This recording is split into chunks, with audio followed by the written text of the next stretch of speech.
পূর্ববর্তী যারা এই পৃথিবীতে এসেছিল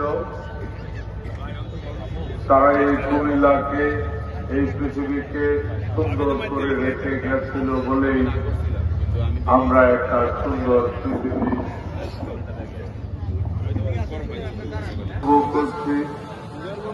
আমাদের সবচেয়ে বড় দায়িত্ব এবং কর্তব্য আগামী আদায় করি। ওয়েদার ভালো আছে, আমি বিশ্বাস করি ইনশাআল্লাহ নামাজ পর্যন্ত ওয়েদার ভালো থাকবে। এই ঈদগাহটাকে প্রত্যেক নামাজে বা দুইটা ঈদেই এটাকে ব্যবহার করা হয়। এখানে সিটি কর্পোরেশনের দায়িত্বে যিনি আছেন, পরিচালক হিসেবে যিনি দায়িত্বে আছেন,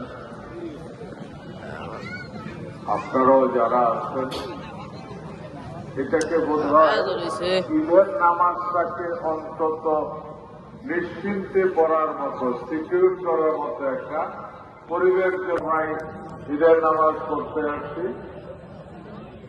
আমার পক্ষ থেকে সবাইকে ঈদ মোবারক। সর্বশেষ এইটুকু বলব, এই মাস অনেক সওয়াবের মাস, সৃষ্টিকর্তার অনেক পছন্দের মাস।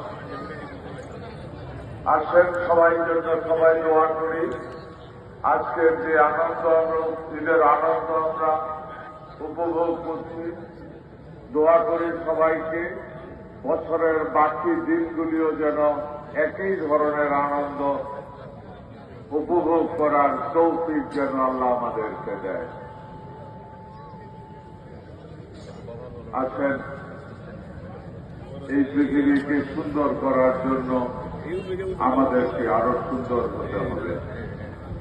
দোয়া করি সবাইকে সবাই নিজে সৎ হই এবং অন্যকে সৎ হতে উৎসাহিত করি, তাহলে পৃথিবী সুন্দর হবে, আগামী প্রজন্ম একটা সুন্দর পৃথিবী পাবে। ঈদ মোবারক, সবাইকে ধন্যবাদ। আসসালামু আলাইকুম। বাংলাদেশ জিন্দাবাদ। সবাই দাঁড়িয়ে কাতার সোজা